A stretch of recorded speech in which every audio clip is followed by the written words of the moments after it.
Hello everyone, I am Bets Golden. Welcome to my channel. So today I thought I would play a little with something that you might not mix and it might not go over well, but we're going to try it. I'm going to take some Nouveau Glimmer Paste, run it over this stencil, and then try to emboss it with Distress Glaze. So let's see how this goes. If you haven't subscribed to my channel, I'd like to invite you to do so. This is my commercial, by the way, in my video. I always have to say this. And you guys, I know if you're a regular subscriber, you're really sick of me saying this, but the truth is that I don't get paid to do these videos, and the only way I make money is through YouTube, through subscribers. So I need you to subscribe, through watching, so if you can hit that notification bell, through commenting. So if you have any questions or comments, please leave them down below, and through liking and sharing. So make sure you do all of that good stuff too. All right, commercial over. Let's carry on. All right, so I'm going to be using this stencil to run this paste through. This is Simon Hurley, new release, Sweater Weather, I think, okay?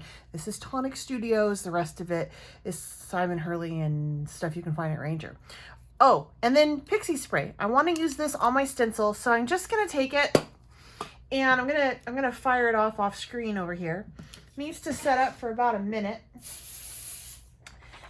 to get it to get sticking. And it's super important that I do this because if you don't do this, you might get a lot of bleed through on the stencil because the glitter can kind of do that from time to time.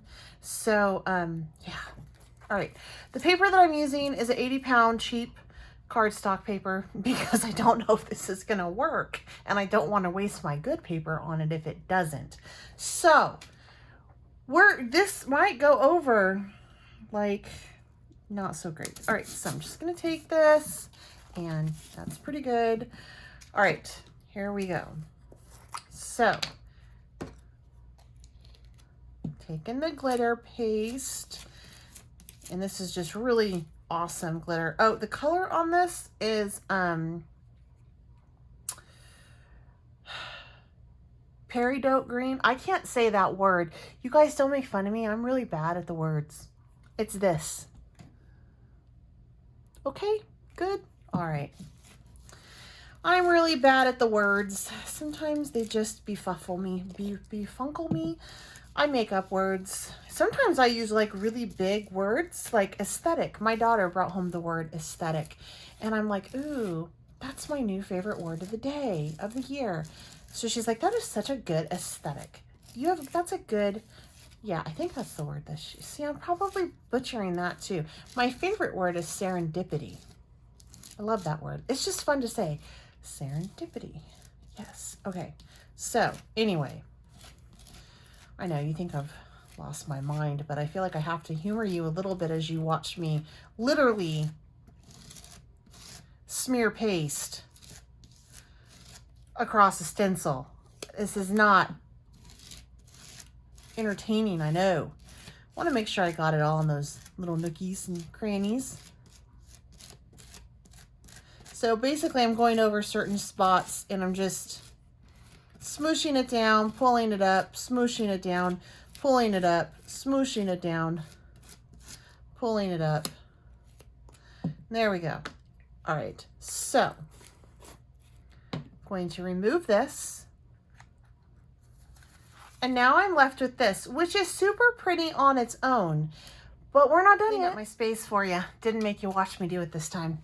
All right, so I really messed up because now I'm thinking I'm going to throw this embossing glaze on it, and I forgot to do something, and that was I forgot to put the static foam over it, which I don't know if that would have really worked because I used the pixie dust, which is sticky, so it probably would have stuck anyway. So never mind, just disregard everything that I just said.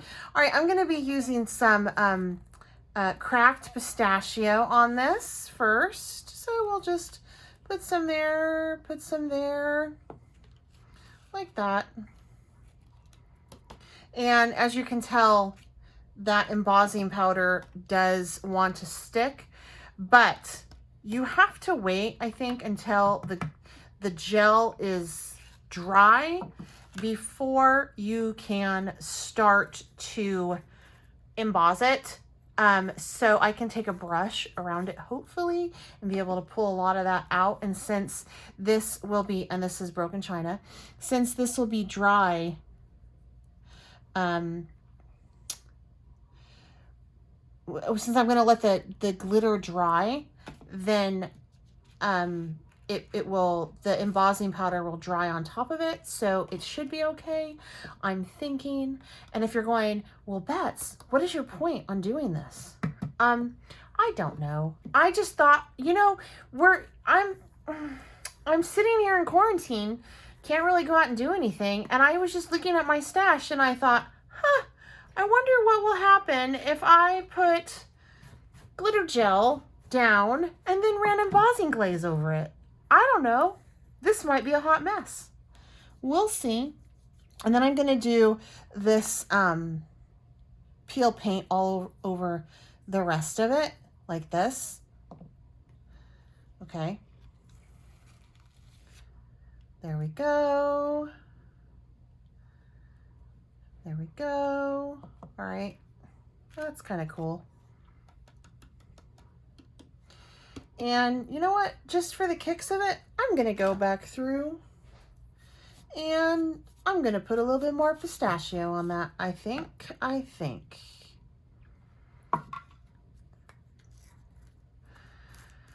Just want to make sure that I really got it, you know.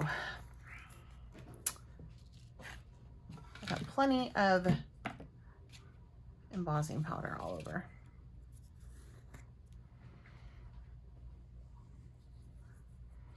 So there we go.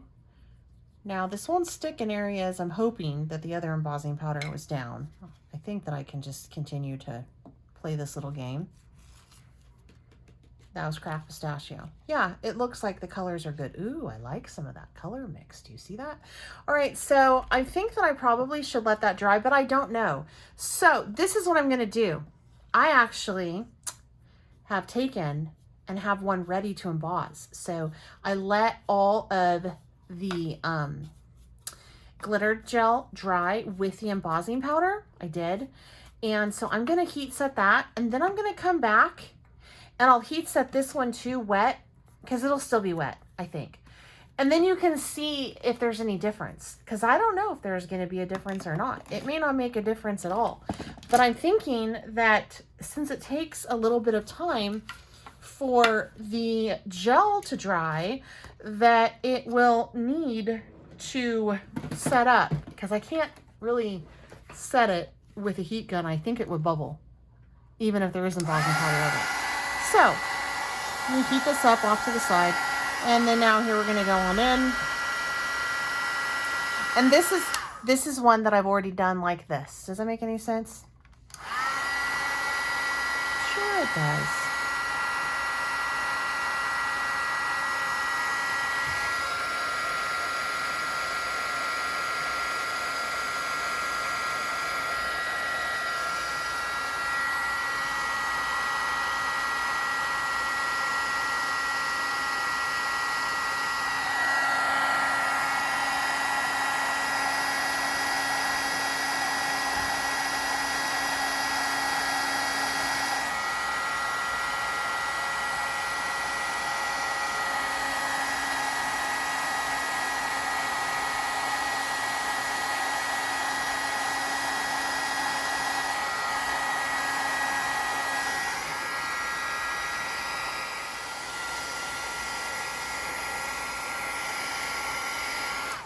All right, so my hope in doing this was that it would like still leave the sparkle and glitter, which it did, but then also make it so that it was smooth and I could put ink over it with my little Duma Flunky, which it didn't. It still has that texture of glitter to it, though it's not coming off. It's like down there, good.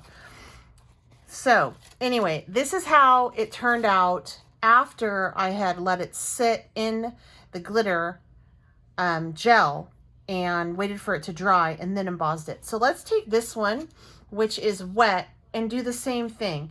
Now I'm gonna have to leave this part here. I don't think that I can really like get much of that off, so that's just gonna have to be part of it. If you guys want to avoid having that overage of your embossing powder, go ahead and use one of these static pillows to get off your moisture, and then don't use your Pixie spray on it, because a Pixie spray leaves a sticky residue which attracts the embossing powder. So let's go ahead and heat set this one. All right, so I went ahead and I embossed it. Now this was still slightly wet, and I have to tell you that between the two, I really am kind of liking the look of putting the heat gun to it when it was still wet. I think that, I mean, they both look good, but this one to me just looks better. It's almost like crystally sparkly. I don't know if you guys can see that, but it's just a really cool effect. And this one is really neat too. I mean, I guess the differences are subtle, and it could be because of how much of the embossing powder that I laid out. But my intention was to go over this with some ink, and I can't do that because I'll ruin my blender. And obviously I can't do it with the ink pad because I'll ruin the ink pad. So what I'm going to do is, since it is a dye ink that I'm going to use, and I do want to get the background on this done, I'm just going to do a dip, and like I'm just going to smoosh that out, take some water, and just see if I can't get some color on that way. Oh, I like how that's pooling. That's very cool. But since this is a dye ink, I can go ahead and just do it like this. Now, moral of the story is, though, you definitely want to use a better grade copy, like paper, like do a real paper on this, like a nice cardstock. Because like I said from the beginning, I didn't know if this was going to work or not. And so, yeah, it's cheap stuff. So there you go. It's cheap, but it's going to hold up. I just have to stop right now on this one. I'll move along and do the other one real quick. But I had to stop with that one because it would have started to tear because the quality of my paper is so bad. All right, and this is game over. So I thought I would do some burgundy on this one.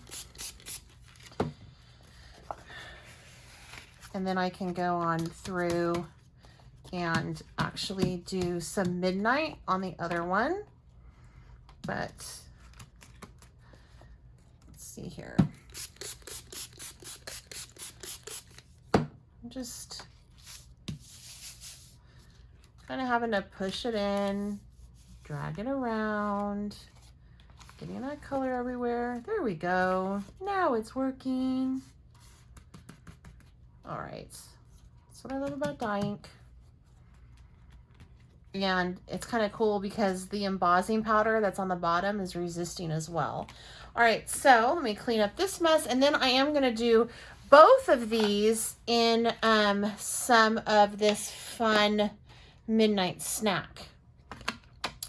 All right, so, but I do want to dry this a little bit because I do not want it to tear, because the paper quality, you guys, is bad. Bad paper quality, only an 80-pound cardstock, not the best in my stash. But whenever I'm playing like this and I don't know how it's going to turn out, I don't want to use my good stuff, because that hurts to throw it away. Throwing away a piece of paper that cost me 5 cents is a whole lot easier than throwing away a piece of paper that cost me 50, right? Okay, so that's dry enough, I suppose. All right, so now I'm going to do some midnight, and the reason why I'm doing midnight is because I know that it will blend nicely since I'm watering this down with fake plant.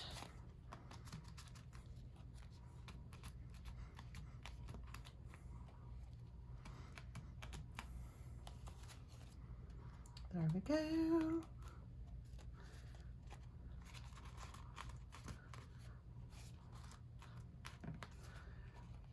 we are.